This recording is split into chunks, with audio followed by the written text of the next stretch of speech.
नमस्कार, next IAS Hindi में आपका स्वागत है। करंट अफेयर्स के अंक में आज बात करेंगे निर्यात उत्पादों पर शुल्कों एवं करों में छूट या रियायत। ये टॉपिक सिलेबस में जीएस थर्ड अर्थव्यवस्था के अंतर्गत कवर होगा और इसको द हिंदू ने कवर किया था 14 दिसंबर के अंक में अपने। अब बात करते हैं न्यूज क्या थी। देखिए, अमेरिका और यूरोपीय संघ ने जनवरी 2021 में अन्य देशों को जाने वाला प्रोडक्ट के लिए शुरू की गई निर्यात उत्पादों पर शुल्क एवं करों की छूट, अगर इसकी बात करें, करों की छूट योजना के खिलाफ प्रतिशोध के रूप में 4 भारतीय उत्पादों पर, कितने उत्पाद पर, याद रखिएगा 4 प्रोडक्ट पर काउंटर वेलिंग शुल्क लगाया है। ये दोस्तों ROD टेप क्या है, इस योजना के विषय में समझ लेते हैं। पहले तो इसका full form रेमिशन of duties and taxes on export product, ठीक है, इसको शॉर्ट फॉर्म में ROD टेप। रेमिशन मतलब छूट देना है किस पे, जो ड्यूटी है, शुल्क और टैक्स पर, एक्सपोर्ट होने वाले प्रोडक्ट पर। दोस्तों, ये वैश्विक स्तर पर स्वीकृत सिद्धांत है, उस पर आधारित है। करों और शुल्कों का बोझ निर्यात पर नहीं पड़ना चाहिए। निर्यात किए गए जो प्रोडक्ट हैं पर वहन किए गए करों और शुल्कों में या तो छूट दी जानी चाहिए या निर्यातकों एक्सपोर्टर को रिफंड देना चाहिए। ठीक है, जो हमारे एक्सपोर्टर हैं उनको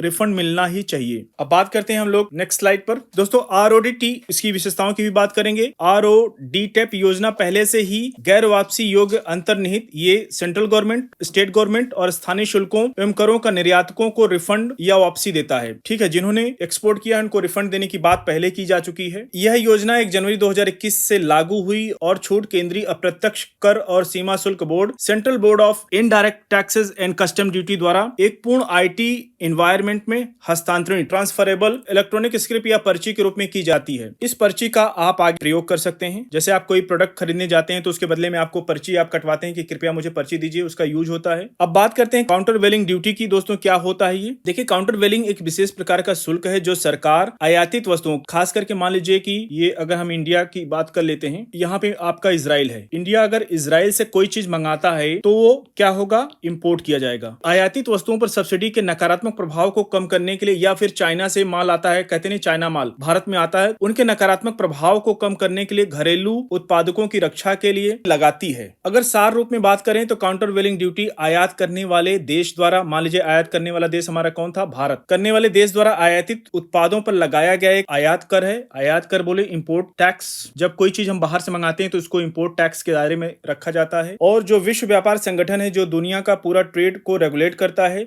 WTO ने अपने सदस्य देशों द्वारा प्रतिपूर्ति शुल्क, काउंटर वेलिंग ड्यूटी को प्रतिपूर्ति शुल्क हिंदी में बोलते हैं, लगाने की अनुमति देता है। दोस्तों, भारत में एंटी डंपिंग, एंटी सब्सिडी और प्रतिपूर्ति उपायों का प्रशासन वाणिज्य और उद्योग मंत्रालय के अंतर्गत वाणिज्य विभाग, जो कॉमर्स डिपार्टमेंट है, वो करता है। एंटी डंपिंग संबंध शुल्क महानिदेशालय DGAD, अगर DGAD की बात करें तो director general of anti dumping and allied duty करता है। इसका नेतृत्व निर्दिष्ट प्राधिकरण है, इसको निर्दिष्ट प्राधिकरण बोला जाता है। दोस्तों, आज के अंक को यहीं पे समाप्त करेंगे। मिलते हैं अगले अंक में कुछ और मुद्दों के साथ। तब तक बने रहिए नेक्स्ट IAS के साथ। धन्यवाद।